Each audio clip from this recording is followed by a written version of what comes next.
অভ্যুত্থানের নেতৃত্বে থাকা এবং ইন্টেরিয়াম সরকারের অংশ হওয়া দুজন ছাত্র উপদেষ্টার পদত্যাগ চাওয়া মোটেই স্বাভাবিক কোনো বিষয় বলে মনে করেন না জাতীয় নাগরিক পার্টির দক্ষিণাঞ্চলের মুখ্য সংগঠক হাসনাত আব্দুল্লাহ।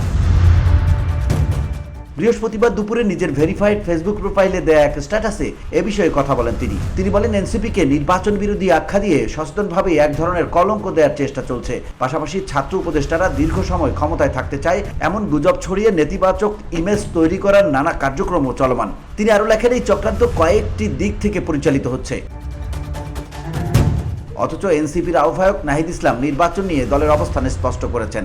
21 মে এনসিপির অস্থায়ী কার্যালয়ে অনুষ্ঠিত এক সংবাদ সম্মেলনে তিনি বলেন, প্রধান উপদেষ্টা ডিসেম্বর থেকে জুন পর্যন্ত যে সময় দিয়েছেন আমরা সেটিকে সমর্থন করেছি। এর মধ্যে নির্বাচন হতে পারে, তবে আমরা এর মধ্যে বিচার ও সংস্কারের কথা বলেছি। অন্যদিকে ছাত্র উপদেষ্টা মাহফুজ আলম 10 মে বলেন, ডিসেম্বর থেকে জুনের মধ্যে নির্বাচন হবেই। তিনি একাধিকবার নির্বাচন বিষয়ে এই অবস্থান স্পষ্ট করেছেন। তারপরও দুই ছাত্র উপদেষ্টার পদত্যাগের দাবিতে রাস্তা অবরোধ করে আন্দোলন করা কিভাবে গ্রহণযোগ্য হতে পারে? অন্যদিকে আমাদের সাবকনশাস মাইন্ডে আর্মিকে রাজনৈতিক সালিশের ক্ষমতা দিয়ে দেয় প্রবণতা দেখা যাচ্ছে। অথচ বিএনপি ঐতিহাসিকভাবে সেনাবাহিনীর রাজনৈতিক হস্তক্ষেপের ভুক্তভোগী একটা দল। আমরা এখনো 1/11-এর ইতিহাস ভুলে যাইনি। এখনো তারেক রহমানের নির্যাতনের ঘটনা আমাদের স্মরণে রয়েছে।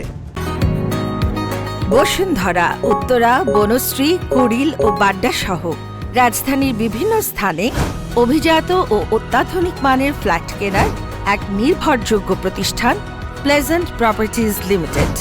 তাই আপনার স্বপ্নের আবাসনের জন্য আজই যোগাযোগ করুন। Pleasant properties limited, where destiny matches eventually.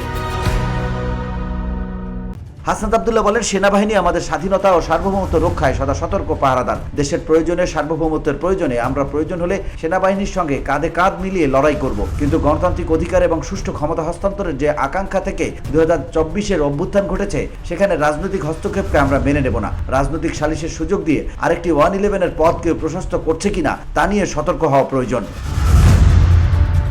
VOD Bangla news desk.